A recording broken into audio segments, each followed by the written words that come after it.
靈修短講如何走出內心嘅地獄，邁向永福嘅天鄉。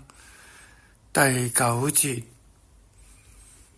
主題係勝利嘅疤痕或者傷痕。戰爭結束，士兵返嚟，被掛上勝利嘅獎章。耶穌復活返嚟，身上帶着5傷嘅疤痕。你如果能夠放低唔信同埋恐懼嘅地獄，咁就會真正跪低對佢話：我嘅主，我嘅天主。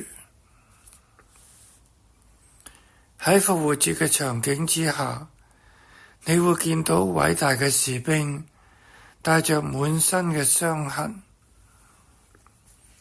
馬達利納喺幾日之前曾經為耶穌嘅死亡預先喺佢腳上附上香液，跟住再一次跪喺十字架下陪伴佢完成救贖嘅工程。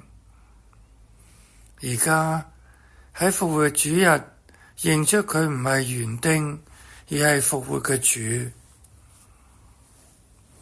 10位門徒聆聽咗厄馬烏2位門徒講述佢哋點樣喺復活嘅主同復活嘅主相遇之後，佢哋都渴望能夠有機會見到主嘅出現。耶穌真係喺佢哋面前顯現，並且對佢哋話：願你哋平安，係我，唔使怕。佢哋見到曾經醫好盲人眼睛嘅手，即係耶穌嘅手啦；曾經帶佢哋上山祈禱嘅腳，即係耶穌嘅腳啦。而家卻帶着光耀嘅疤痕。後來連嗰個多疑嘅多默，亦都有機會親眼見到復活嘅主嘅光輝盛容。